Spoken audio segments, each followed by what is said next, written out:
Sisters to the Soul After Dark. Good evening. This is episode 13, Sisters to the Soul, Conversations with Extraordinary Gentlemen. And we have with us Coach Darryl Johnson. Thank you all so very much for joining us today. Before we get started with our introductions with Coach Darryl, we are going to watch a video about him. All right, enjoy with us, please. Thank you very much. Yeah, this ain't theory. This is lived. This is legacy.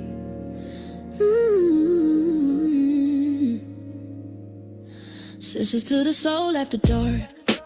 We don't break, we just evolve.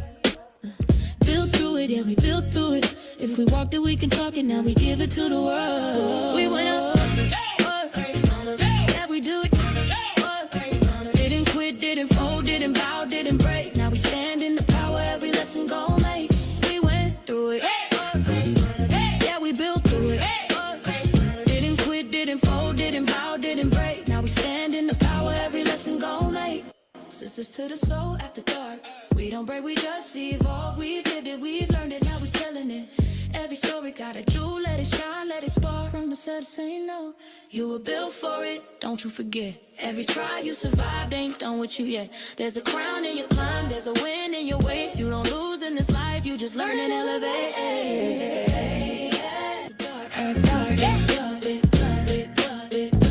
Sisters to the soul after dark. To the soul after dark. We don't break, we just evolve. Build through it, yeah, we build through it. All right. Thank you.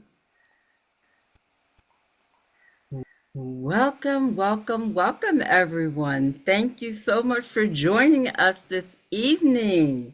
I am your co-host, Tara Brown Coleman, along with my womb sister, Dr. Carla Hooker, and we are so glad you've chosen to have this Sunday evening with us. Here at Sisters to the Soul, our mission is simple, shining our unique light, and we have a very special gentleman shining his light with us today. So, our guest tonight has spent more than 35 years exploring strength from nearly every angle. Coach Darryl Johnson is a master instructor, master trainer, martial artist, fitness professional, and the founder of Harder to Kill, HTK. He began his life martial arts journey as a teenager and went on to earn black belts and certifications across multiple disciplines, including Taekwondo, Krav Maga, and Muay Thai. Over the course of his career, he has trained thousands of people and shared his expertise with law enforcement professionals while developing programs centered on real-world self-protection, functional fitness, mental resilience, and what he calls the protector mindset. His philosophy challenges people to move beyond simply knowing techniques or preparing for what might happen. His message is stop training, start becoming. Now, Carl and I could spend all night talking to Darryl about martial arts, black belts, fitness, but we're sisters to the soul. We want to go beyond that. We want to find out who the man is that is wrapped with the black belt. The shy teenager who discovers something about himself through martial arts, the teacher, the father, the entrepreneur. So get comfortable, join the conversation in the comments as well as online with us. And as always, there's no one perfect here, but we're all here to learn, and we're here and we're learning from a true master. So please put your hands together, put some claps and love in the chat, and welcome Coach Darryl Johnson to Sisters of the Soul After Dark. Thank you so much for being with us today. Thank you. We appreciate you being here with us. First of all, before anyone called you coach, before the black belts, before Mhm. HTK. Who is Darryl Johnson? Well, the people that meet me now have a hard time believing that when I was younger, I was I was I was overweight as a kid, and I got picked on a lot for that. And I was extraordinarily, incredibly introverted and shy. And again, that's people that know me today don't get that because I teach classes, I talk in front of large rooms. So it was a monumental shift of personality and presence from going from where I was as a kid to getting into martial arts, losing weight, becoming more confident, then leading people to do the same thing, and eventually having the ability to produce systems and other instructors below me that I can now share the message with. So it was an interesting journey from going from the shy fat kid to being the guy who teaches classes every day. So a very interesting part of that journey. What about your childhood did you find most difficult, even as an overweight child? But what other things did you find in your childhood that you had to overcome, and how did that become part of the foundation of what you do today? Well, a big part of my childhood, I was very into reading, and I was into like nerd stuff. I was a very a nerdy kid as far as my interest level, what I was interested in. So the combination of being kind of geeky and nerdy and being overweight and being shy on top of that caused a lot of social anxiety. I didn't enjoy people. I didn't enjoy being around groups.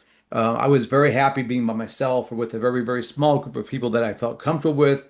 And that was probably the most difficult thing because we didn't have internet and social media. So if you were alone, you were literally alone. It's not like, my teenagers now, if they're alone, they got a phone or a tablet or they got something going on, so they're connected to the world.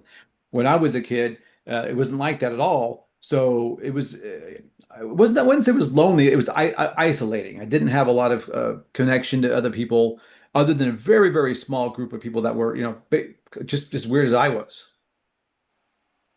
Nice. What was the specific moment that you realized I'm not the person I used to believe I was? The I think the first time I ever taught a class and was in front of a group of people made me realize that how far I'd come from being that introverted, shy kid to being actually seen as a leader. Whenever I had a job, I always would train people. Like if I was working at McDonald's or Jack the Box, I would show people how, like, here's how you make the French fries and here's how you do the order. So teaching people one-on-one wasn't unique to me. But the first time I was standing in front of a group of people and I had people looking up at me in a group, waiting for my instructions and listening to what I'm saying, that was when it really hit that I had really shifted gears in my life in a large way. And it didn't happen overnight, but it felt that way because that was the first time the light bulb clicked and go, wow, I've become the very thing I idolized. When I was younger, I said, oh, I wish I had confidence. I wish I had the charisma. I wish I had leadership skills. And then I finally had that, and it clicked that I have turned that corner and become a different person. Why did you choose martial arts as a way of coming into a confidence level that you did not have as a younger person?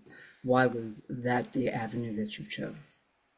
Well, one reason was my younger brother had gotten into it. I'd moved out as a very young teenager, so I was on my own. But my younger brother started getting into martial arts, and honestly, one of the big motivating factors was I was the big brother. I was afraid that someday get good enough where he could beat me up. So that I couldn't allow that to happen. That was part A. Part B was that I hated team sports because I was the kid that didn't make the play, didn't catch the ball. The team would yell at me. So I did not enjoy team sports at all, because my personality. And in martial arts, it was although there's a team, you have an academy, a school with you, your results are directly linked to what you do. If you don't try and you don't train, you don't perform. But as an individual, if you really focus and you really work hard, your skill level will quickly increase to the point where you become the idol of somebody that's behind you. So the individuality of the effort and the discipline it takes, to personally move yourself forward, what really attracted me to martial arts. Because I just absolutely hated team sports because I wasn't an athlete and I was I wasn't social. Right, right, right. When you try to teach people today, what part of your experience from your childhood do you draw from to help them feel comfortable in learning what you have to teach them? I think one of the biggest benefits I have is since I've played both sides of the personality coin. I've been the outgoing, motivating, rah person, but I remember what it was like if you were shy and introverted and didn't have confidence. So a lot of the students I work with now are coming from that place where they had enough to just to get into a room and train was very, very difficult. So I want to make sure I understand that, hey, I get that you're here, but now I also understand that you are not ready to just be the person, and be that extroverted person that you want to be, but you aren't there yet. So I still remember what it feels like to be the shy kid. Okay. One of your strongest phrases that you've said is that you stop training and start becoming. When did you start becoming who you are now? Definitely once I started teaching, as a student, I was a pretty good student. I worked really, really hard.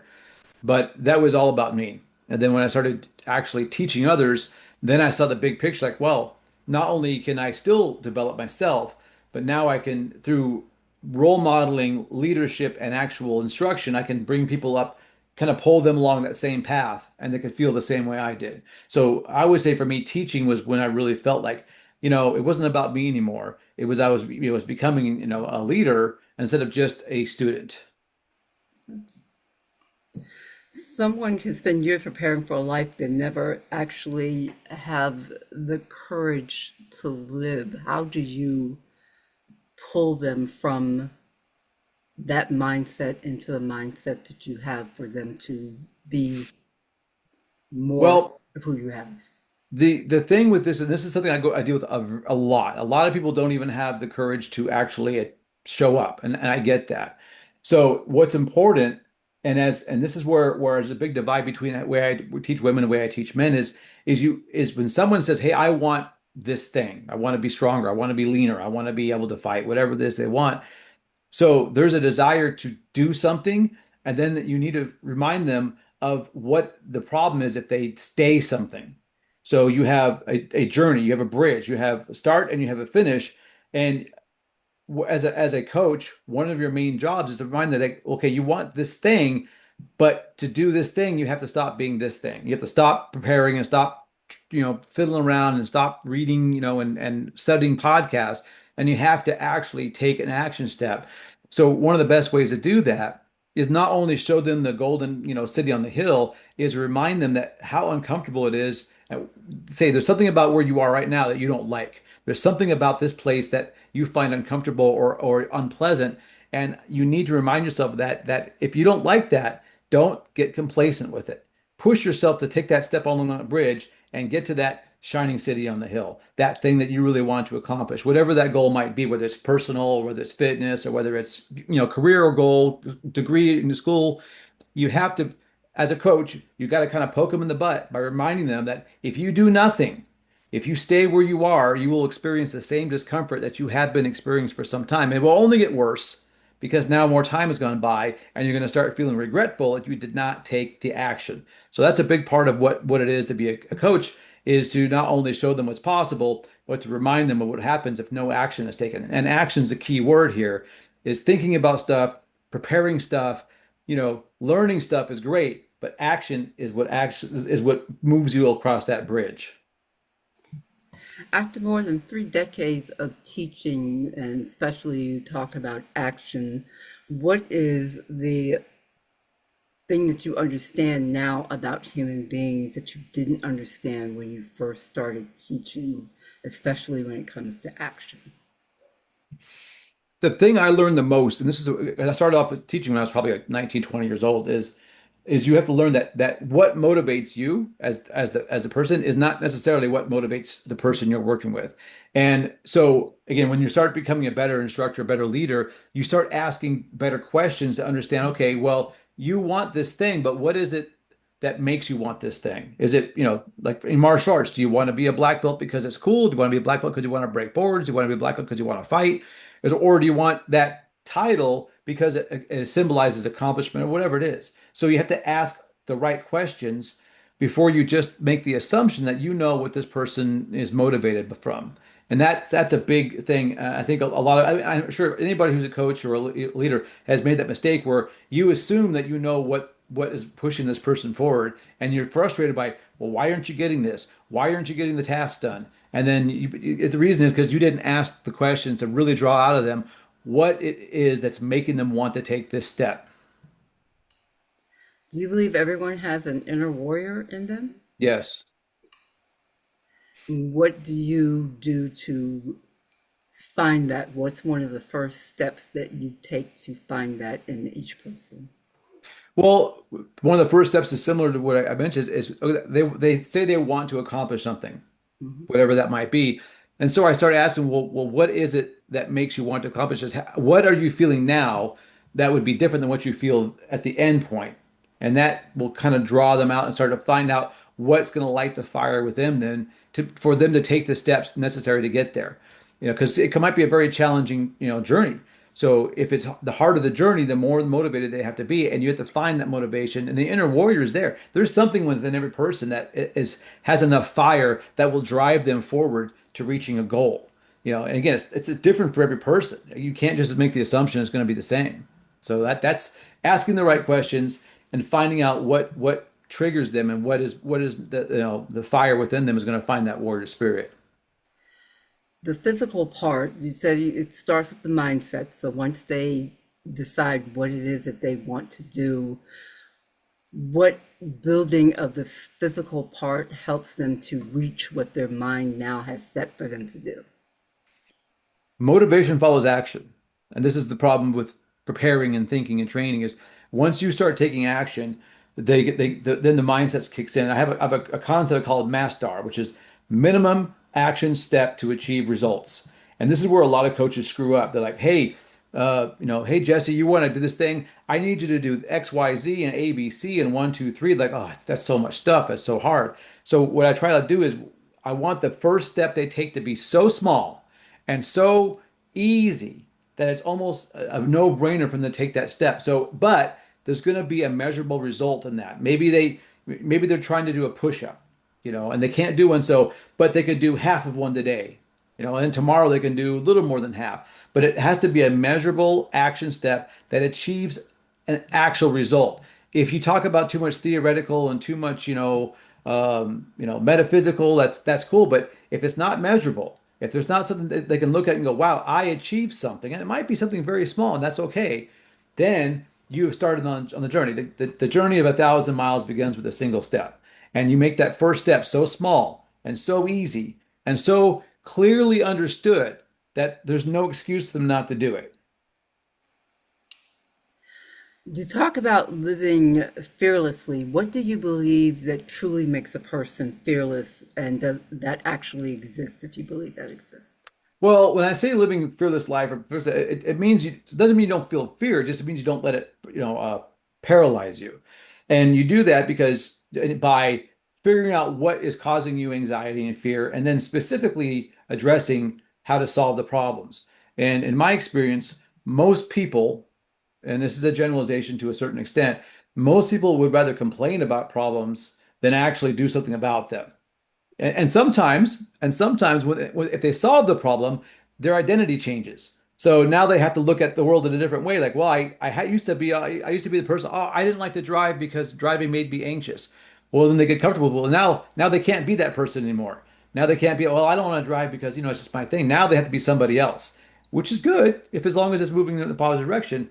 But sometimes that identity they're attached to is so strong and it has so much gravitational pull that they find themselves having a tough time moving away from it and becoming somebody better and somebody stronger and somebody less fearful.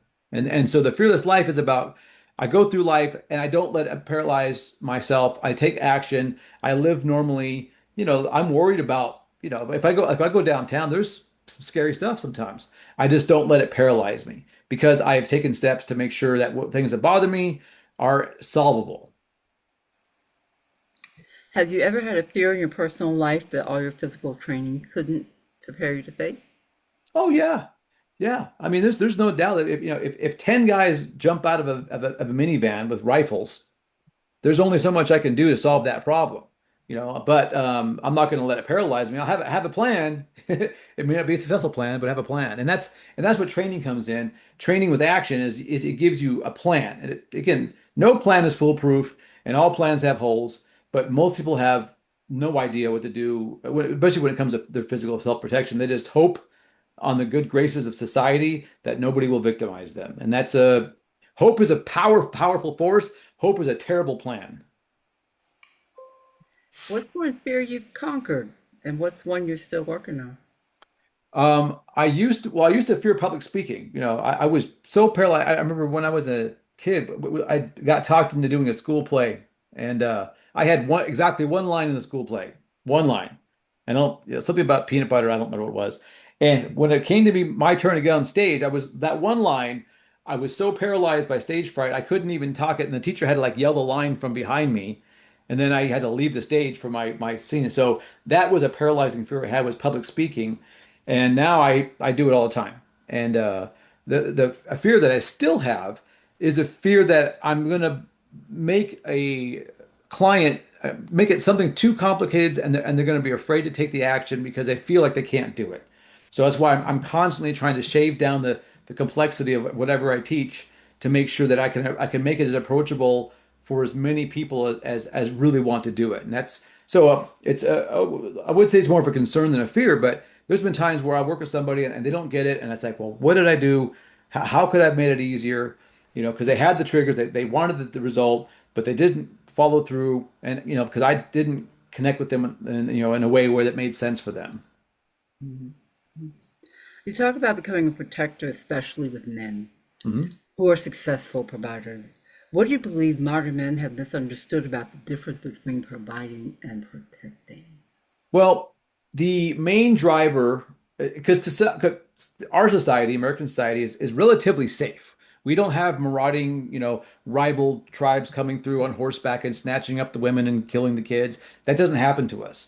And even though in a high crime city, it's not that dangerous. So although there's concern, it's not the forefront. What's more important is like you got to make sure your job covers the bills and you pay for the mortgage and you got the car and you got the kids' college fund going, and that has really steered the direction of what we're doing for both men and women. But as men, we used to have dual roles. Like we were not only going to pay the bills, but we had to like beat the bad guy away, and we had to make sure that we were strong enough to like fix the car or load the washing machine in the truck and do all these things that were traditionally masculine tasks. And now it's outsourced. If you make enough money, you hire the guy to fix your car. You hire the movers to load up your washing machine.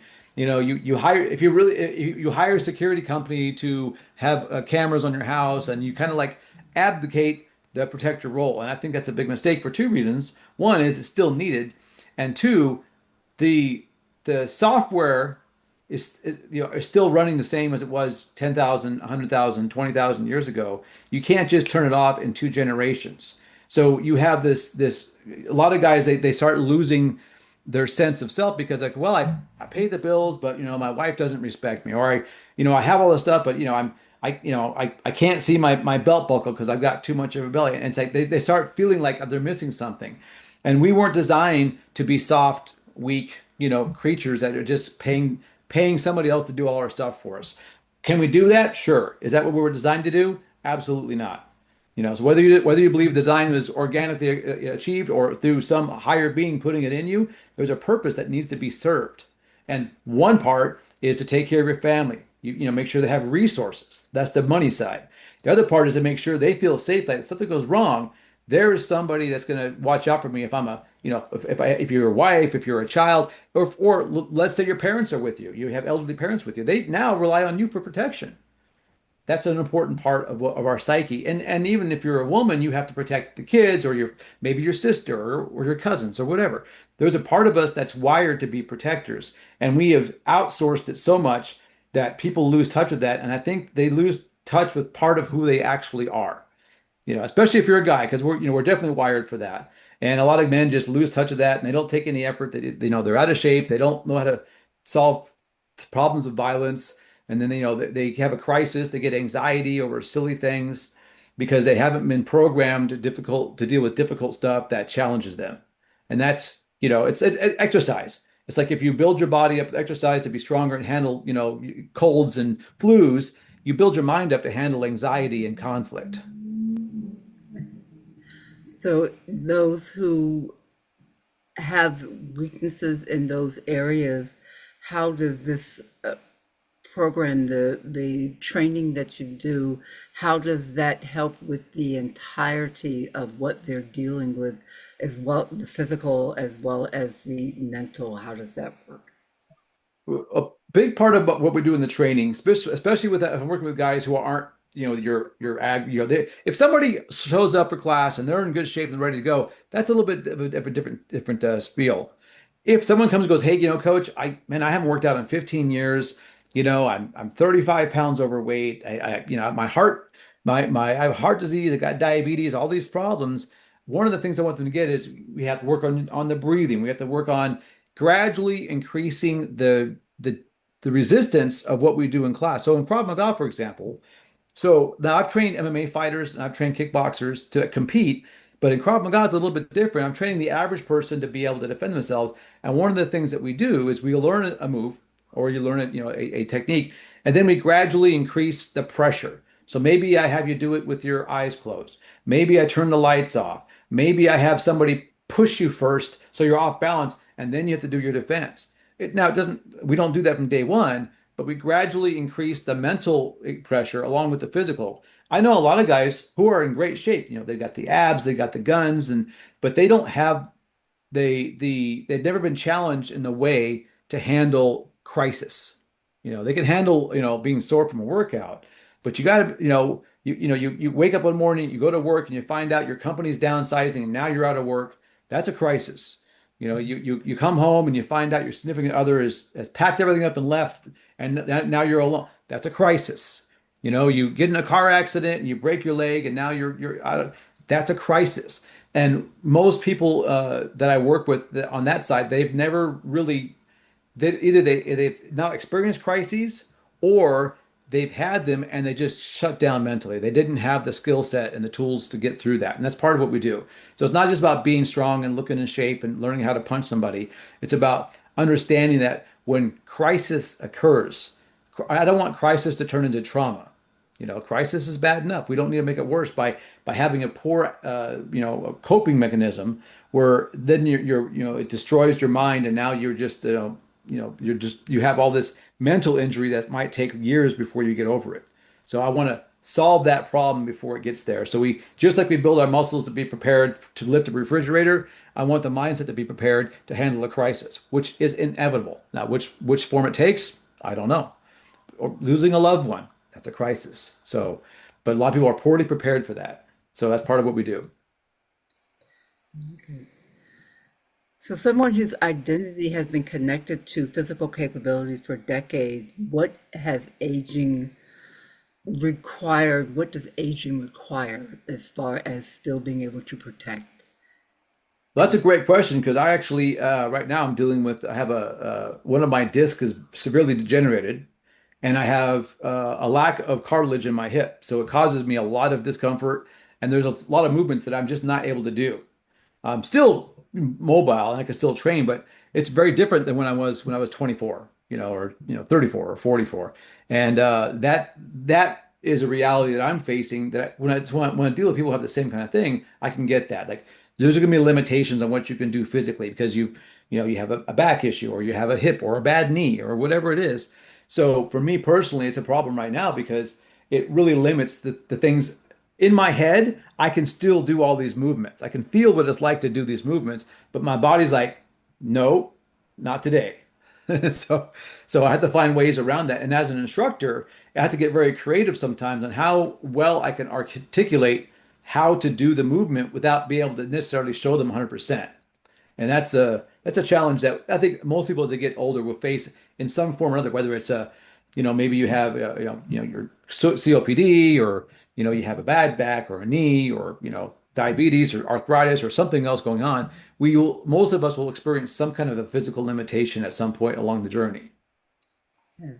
We have a question from one of our faithful Dr. Virgie Prasaria. Would you please come forward and ask your question, ma'am?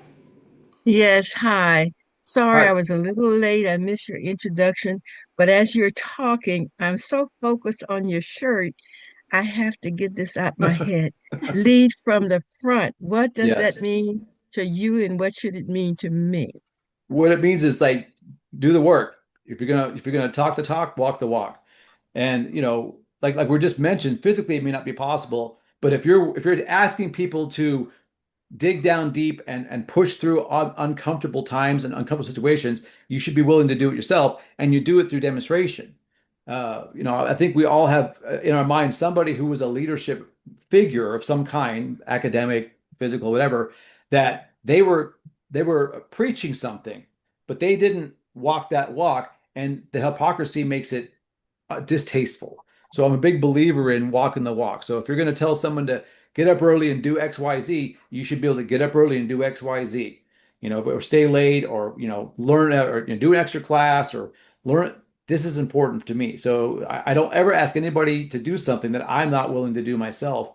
That I don't want to have that hypocrisy in their mind. They go, well, yeah, well, coach said to do this, but he doesn't live this. He's not doing it.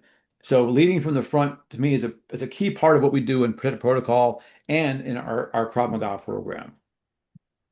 In 1970, around 1972, I was into martial art. I took martial art, but I went into it and I did not want to work up to the belt level. I just wanted to learn the style. What do you do, or how do you train to a student who wants to go in and they don't want to do the fighting to earn a belt?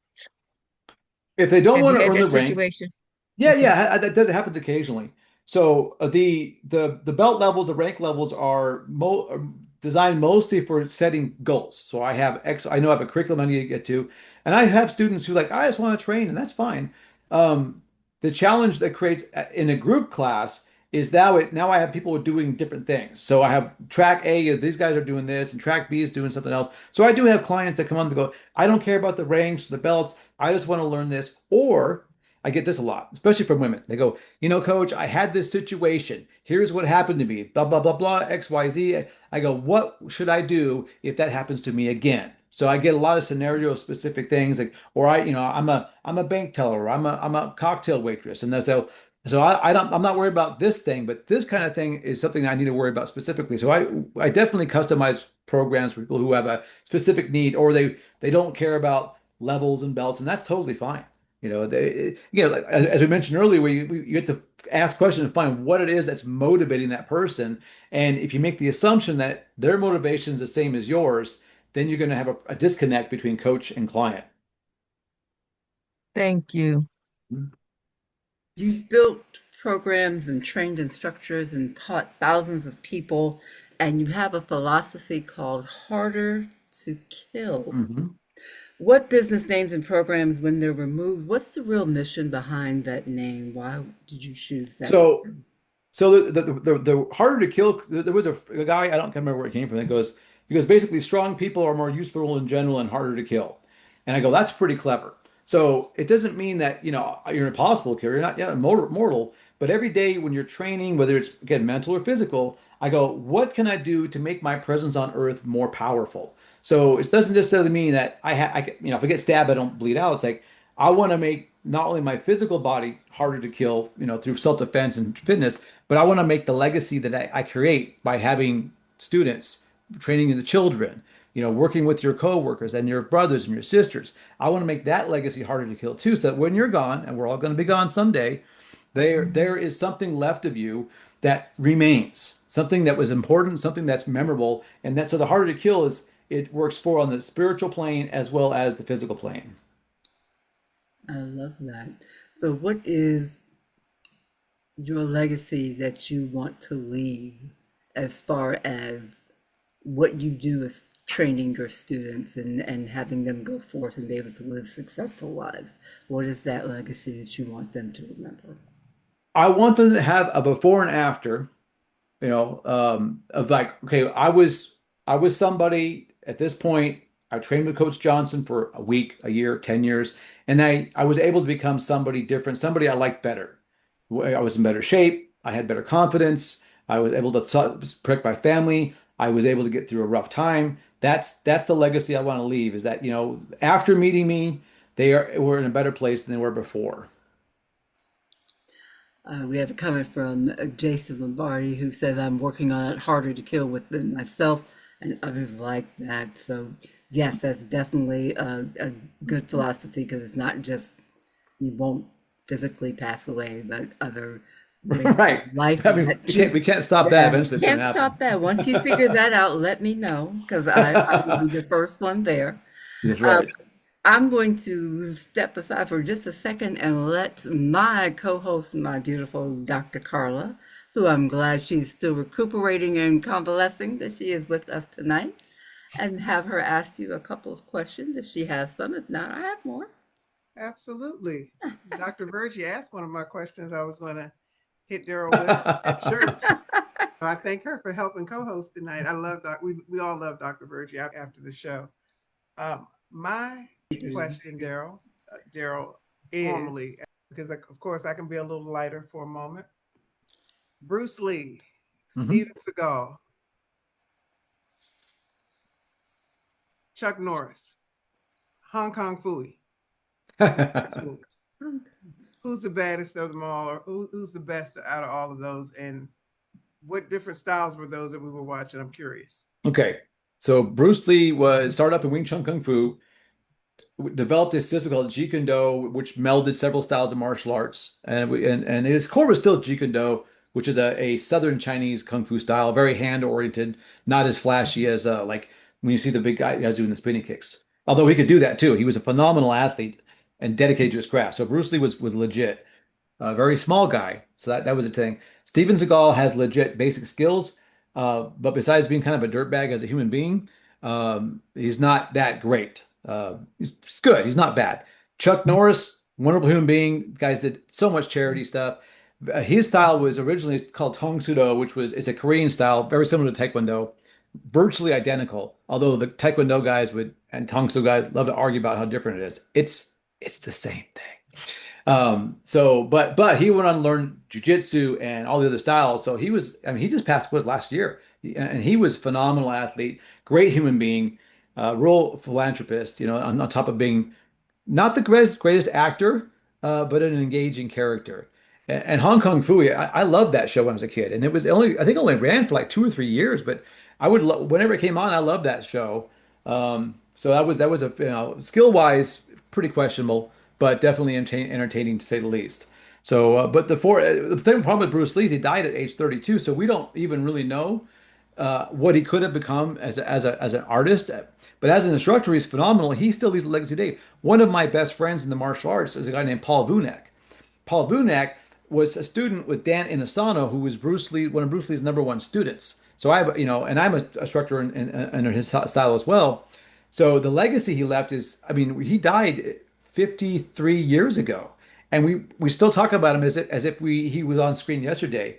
So that's a pretty powerful. Speaking of being harder to kill, that's the kind of thing you want. So he had his physical body, which obviously didn't survive, but his legacy lives on even now. And even the lay person who doesn't do any martial arts at all knows who Bruce Lee is, knows what he looks like. This little Chinese guy that we all, you know, idolize because he just worked so hard and had such powerful presence. And so wow, what an amazing legacy. So that's powerful. I think his legacy is going to be greater. I mean, like I love Chuck Norris, but as an icon in that world, Bruce Lee can't be topped. Thank you. We have a question in the chat that I'll ask out loud. What information can you share for persons that have limited mobility? And that was one of my questions on my list. So thank you, Shannon Sampson Petty, for that one. Well, that's very specific to what the limitations are. Like, for example, I was talking about how with my disc issue and my hip issue, I can't kick at all, well, very well. A lot of the wrestling stuff I can't really demonstrate. So the probably the best, there's two things I would say for people who can't perform the martial arts the way they want to. One is Get to a healthy weight, which is 90% fork discipline. It has very little to do with exercise. That's the first thing. If you do that, life is better when you're in shape. You don't have to be like an athlete and be all jacked and buff and ripped, but you got to be a healthy weight. And everybody in the world knows how to get there, but no, very few people have the discipline to get there. That's why people hire coaches. Secondly, is understand the situational awareness. That's why I put this little program for. Understand that any of us, even me, with almost 40 years of training, I'm still vulnerable if I don't pay attention. So the situational awareness, the understanding, the reading of body language at a basic level. And for me, like as a martial arts instructor, I got into what's called evolutionary psychology. And I got into it because I wanted to understand what made criminals do criminal things. So I could be on the other side and understand that. But as you do that, you start reading like, well, why do humans do humans things? Why do women do women things? Why do men do men things? And that's a pretty powerful science. And it's different than clinical psychology, although it has overlap. So that's something I would recommend do is understand situational awareness, where you are in a room, a building, outside, a parking lot, and then read and understand basic body language to identify threats. And also, when you start reading body language, you're going to start realizing when you're connecting with somebody. They'll start mirroring you. They'll start, they'll do certain things that indicate that. Well, and if you're single, then you'll know if they're attracted to you. But those are things you can do that require no mobility. So be a healthy weight, understand situational awareness, and understand basic human body language. Those are three things that were, and then you know what? Most of it's free. True. My dad was a police officer and he took some martial arts classes. More as he got older, it was more Tai Chi. And then my brother was into martial arts at a younger age and did a lot of competitions up until Hmm. about high school. But for people who can't do all that extra and the mobility issues and all of that, if somebody is just grabbing you from behind or you have a job like I had as an EMT or and paramedic, walking into homes and walking into places where you don't know if the scene is safe or not until you get there. And then even when you get there, the situation and the Could scenes change. changes. It changes and it changes rapidly oftentimes. So what advice would you give? My dad always would say, make direct eye contact with people because that helps avoid you being a victim. What do you feel Does. about that? That's 100% right. So the thing with eye contact, and again, if you study the psychology and the behind it, there's a certain amount of time that works right. Now, if you are, let's say you're a female and you're walking down the street, if you make eye contact with somebody, you've established to them that you have recognized them and you've started to, put together an interview in your mind of what kind of threat they might be. One of the biggest problems people have is without eye contact, you come across as a potential victim, which means, again, so when I was doing the study of criminals, like what makes a criminal do criminal things, one of the main things is a lack of eye contact shows victimhood mentality. Now, that doesn't mean they're a victim, but that is how it's interpreted. And when you make direct eye contact with somebody, you're connecting with them. That's humans. So one of the things that's interesting. So one of my other geeky uh, passions is paleoanthropology, the study of ancient humans and how they relate to us, et cetera, et cetera. And we're the only primate that has white eyes. And we do that because we can now read someone's face by looking at their eyeballs and where they're going. If you look at like chimpanzees and gorillas, their eyes are dark. So it's harder to see what they're looking at. So humans have a unique evolutionary and psychological need to look at the eyes of people they're interacting with. It will. So when they say eyes are the windows of the soul, I mean maybe not literally, but that eye contact is incredibly useful to identifying threats, friends, and just really putting yourself in a position where you can now make an educated decision on what action to take. So your dad was right. Thank you. Jason says his dad would say, "It's your will agent's mind, and you will lose, or you will lose." I think that's what he meant. He said that's what his dad would say. Oh, his father was a police officer also. Mhm. And said that. Oh, he and said that too. Okay, thank you, Jason, for sharing that. Well, and Oh, the thing with police officers, they interact with so there's two things, and I have lots of friends with police officers, and I've dated police officers, is they don't interact with more people on a regular basis than any of us do just in general, and a lot of the people that they interact with are not necessarily the top scholars for society. So they get to learn a lot more about interactions of possible violence and hostility than any normal person would, other than maybe a correctional officer, which is kind of in the same vein. So there's a lot of benefit from the street wisdom. They have the interactions and they have training. As you go through police academy, you'll get some of the same things I'm telling you guys now. You would learn that as a cadet because your life and the life of your partner or the life of the civilians around you could depend on your ability to read hostility and potential threats. I've got a question for you.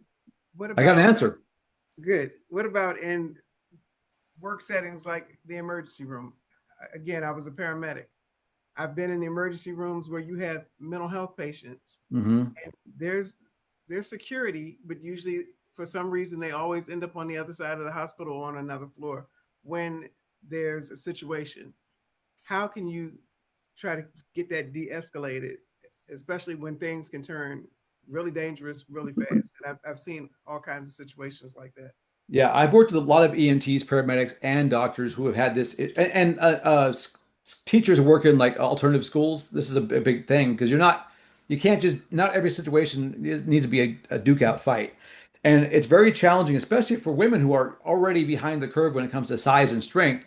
If you have somebody who's impaired, either they're on drugs or they have a mental cognitive impairment, it's very difficult to ethically protect yourself without causing severe harm. That being said, this is my opinion. This obviously policy is different. If your life's in danger, if you got a guy who's 5150 and he's a 200 pounds and he's going crazy, you take care of yourself. You do what it takes to survive. That's item number one.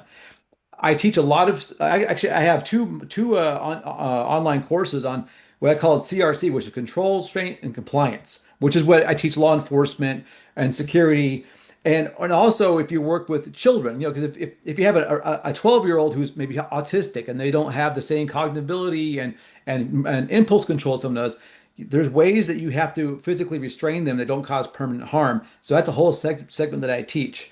That being said, if I'm working with a 115-pound EMT and a 230-pound dude's going crazy on her, it's not reasonable to expect that person to apply control holds to somebody like that.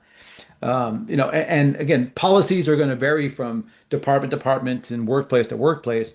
So there's a time and a place what I call soft skills, and those are techniques that are designed to solve a problem physically but don't cause permanent harm. And that's where that comes in. The de-escalation part, that goes back to psychology again. And there's something I teach people. This is mostly for male to male interactions, but it works for other ones too. Whenever you're having a hostile exchange of words, parking spot, you looked at my girlfriend, whatever, it's important that you leave the person an honorable exit. And this is really, really important. If you fail to do this, you are going to force somebody into elevating the aggression.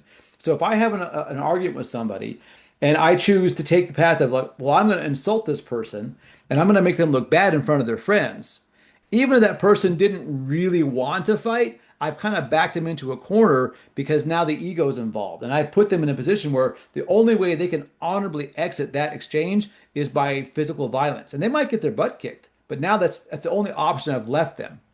So it's very important to understand that.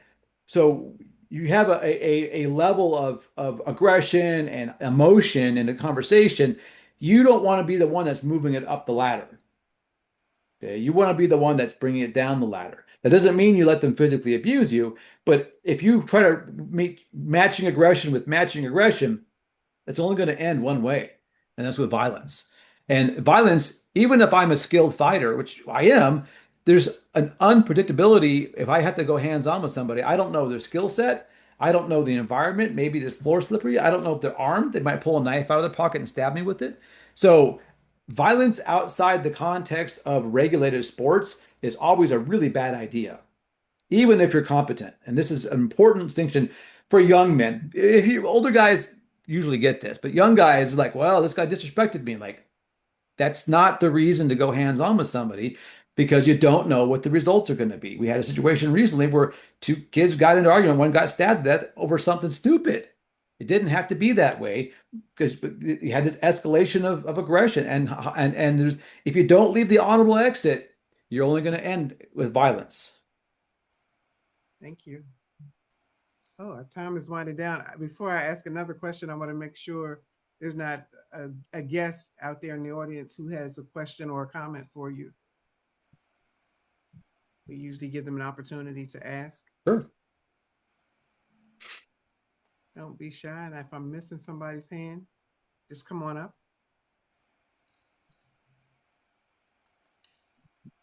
No, They're a little shy on you tonight, Darryl. I Maybe it's that. Probably because I talk too much. no, never. No.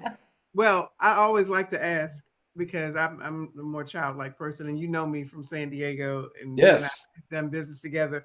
I'm that's rocking right. around some of my merch that you've made for me for I Carlos. love making creative Thank merchandise. That's so much fun for me. thank you. I want you to tell me what was your favorite toy as a kid.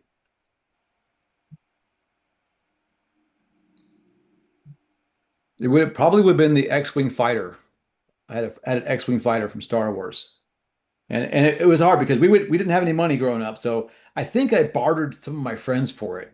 I don't think my mom went to the Kmart or that's what we had back then and bought it. I think I traded something I had, one of my friends had it. That was a cool toy. It had the little light that buzzed, you had batteries you had to replace, and if you left them in there, they would leak and ruin your stuff.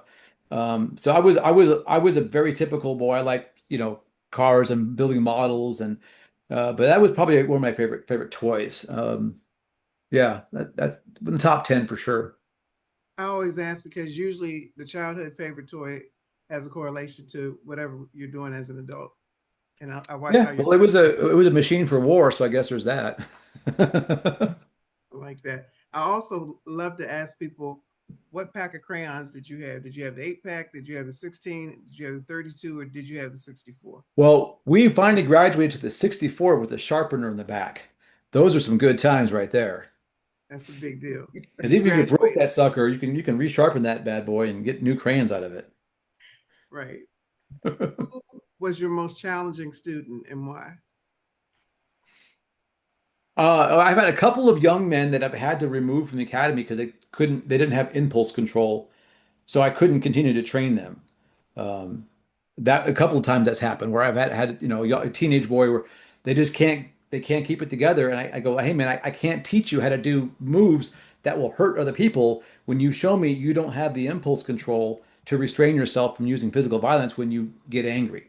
And that's always unfortunate because those kind of kids are the ones that need mentorship the most. But I can't do it through a martial arts vision, window. So that's something else. Other than that, I'll never forget this. She was so nice. I had this woman that trained with me, and she had her son trained with me in the kids program, and she was very sweet, but she was a flight attendant, but she was probably the most uncoordinated, klutzy person I have ever worked with in my entire career. It was so hard for her to learn the most basic mechanics because she just couldn't get the left and right and the forward and back. And it was very frustrating because she really wanted to learn this stuff, but she just couldn't get it. And I felt bad for her. And she eventually learned some cool stuff, but I'll never forget how it was frustrating. I was a fairly young instructor too. It was very frustrating to me because I wanted to help her and she wanted to learn, but it just was very difficult for her to make any progress. So apart from the kids with a little bit, impulse control, she's probably one of the most challenging students. Awesome. I see. We have a Oh, question from Miss Tammy Forster. What was your favorite, or what is your favorite move? I would probably say in grappling would be a triangle choke, in stand-up fighting a straight punch. Nice. I want to know, Darryl, before we start having to wrap up, I'm going to use every second that we can. Okay. Tai Chi and Capoeira, Mhm. those art forms I'll say I've learned a little Mhm. teaching dance. How can that help people? Because you're the expert, not me. Yeah. Limited mobility. Well, Tai Chi is great because the pacing's slow and it's designed. It can be done aggressively. You could do Tai Chi aggressively, like a Kung Fu style, but it works really well for the breathing and the movement and the slow shifting of weight. So if you have arthritis or you have bad joints, it works really, really well for that. It works on balance. So Tai Chi is great for mobility limitations in that regard. Capoeira is like the opposite. Capoeira is a highly acrobatic. Uh, I mean, it's a martial art, but I would say more of a cultural movement for the Brazilian culture. I mean, can you fight with it? Yeah, but it comes with music and everything, so it's more of a cultural expression than it is a martial art. But if you're athletic enough to, here's the thing. If you're athletic enough to do the handstands and the cartwheels and the stuff of capoeira, then you are far more athletically inclined than the average person, which makes you already more capable of violence and protect yourself than the average person. So if you're good at capoeira, or even decent at, you're physically far ahead of the average person. So that's a big plus. And you'll learn some combative techniques. Capoeira is more of a Brazilian cultural icon than really a martial art per se. But it's super fun. You know, I don't do it because my mobility is bad, but I think it's cool to watch.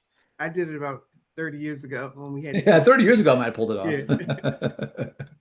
right. Does anyone else have any questions? I don't want to keep going and don't give anybody an opportunity. Darryl, I think they love you. Can you let everybody know what classes you're offering currently, how they can find you, and all that good stuff? Well, the easiest way to find me is htklife.com. That's the main site. That's where Protected Protocol, that's where the academy classes are, my online courses, Urban Radar, which is a course I do downtown. I take folks through the trolley and the bus and the restaurants, and we identify threats and stuff. So that's the easiest way to find me. I have my text numbers on there. And I put together the card I'm holding. This is the situational awareness course I put together that requires zero exercise. You just got to learn a few things and basic body language and basic situational awareness when it comes to the environment within your space. And I made it like $25. It's super cheap. So that would be a great way to start. And then, but HTK Life, pretty much everything I do is on there. All the events, schedule for the classes, online courses, private stuff. But the text numbers on there is the best way to get a hold of me. I think my email's on there too, but the text is even better. Thank you. Well, you know what? I'm going to wrap this up with a few rapid fire questions for you. All right, Ready? Here we I'm always go. ready. Strength or speed? Speed, Discipline or motivation? discipline, Instinct or strategy? strategy, Peace or power? peace, Protect or provide? protect, because then you can provide. Nice. Lead or teach? Lead, because it involves teaching. Black belt or beginner's mind? Beginner's mind is more fun. Fight or walk away? Yeah, I think you've already answered that. That's yeah, very conditional. But have the ability to fight, but strive to walk away. Physical strength or mental toughness? Mental toughness. Gym or training mat? For most people, the gym is probably better. Early morning workout or late night workout? I like midday, but I think early morning is better for the circadian rhythm. Weights or body weight? Weights are more efficient. Body weight is less limiting because you can do it anywhere. Taekwondo or Krav Maga? Krav Maga. I did taekwondo. I taught taekwondo for 16 years. It's fun. It's cool. But if Krav Maga was available when I started, I would have done that from the get-go. Because I wanted to be able to defend myself, not to just look cool. I like looking cool. Don't get me wrong, taekwondo is fun, but I wanted to learn self-defense. That was my main objective. And when I started, it was like, what kind of karate are you going to do? It wasn't like now where you have all these options. Nice. I like it. Competition or collaboration? Collaboration, Plan everything or figure it out as you go? plan. Second chance or clean break? Uh, d- I like second chances for anything that's not a serious felony. Forgive quickly or trust slowly? Oh, trust slowly. Respect or admiration? Respect. Confidence or courage? That's a good question. I would say courage, because you can have Yeah, false good. confidence, but you don't get false courage. Nice. Younger and faster or older and wiser? Are I mean, they're both good. I mean, I wish I was younger and wiser. It's fair. You can say both. Yeah, I mean We're that's not good. But I judging. mean, I've been both, and they're both cool. But yeah, no, Yeah. One person you can trust completely, or 100 who admire you. no, one person you can trust. Remembered as a great fighter or a great teacher. Great teacher. Harder to kill or easier to love. I'm a big fan of Harder to Kill.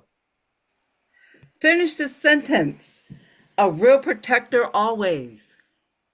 Uh, a real protector always strives to develop a skill set that will keep his family safe. And last but definitely not least, I am still becoming. I'm still becoming the best version of myself. Nice. Very good. Thank you so very much. Thank you, thank you, thank you My for pleasure. spending this time with us. We have had a wonderful time. Thank you, Dr. Virgie, for spending time with us. I know she had to step away, but we thank you for everything that you've shared. It has been just tidbit by tidbit masterful. Oh, And good. I hope when it's we take these useful. away, we hope that you will be able to come back with us again because we have so much more to discuss. This was just scratching the surface, I'm sure, and maybe you'll Yeah, even show we can us a go deep few dive on all kinds of things. stuff. Absolutely. Maybe you'll even show us a few things. So Sure. we thank you. We thank everyone for sharing time with us. And please make sure you go to htklife.com. Check out everything that Coach Darryl has to show. There is some wonderful things there. And we will see everyone back here one more time next week, same time, same place. And we are going to close out with our wonderful, wonderful song. And please clap it up, give some love, and unmute and say goodnight to Coach Darryl. Yeah. Thank you, Coach Thank you, Darrell. guys. I hope you found some use from you, that. Coach Darrell. Yeah, I found a lot Great. useful. Very good. Very good. That's my mission in life. Definitely. I can see the protection that all of us are able to provide and appreciate the fact that you've shared the wisdom that you have with us tonight. So we're very, very thankful for that. Oh, my pleasure. Anytime. Thank you, Tammy, Candace, Ryan. Hello, hello, Jason. Hello, hello. Dr. Virgie was here. Karen was here earlier. So we thank you. Thank you so much to everyone for being here with us, for being here with us today. And we're going to close out this episode of Sisters to the Soul. Everyone, thank you. Have a good night. Good night, everybody. Thank you, Darrell. Keep shining your unique light. We You enjoy bet. you. Carla, what do you say to wrap up our? I say, I ain't never been ordinary, nor have you. Be unordinary and be extraordinary. Because the president can make up words and so can you. That's right. That's why I do. And Your I damn yours is always great.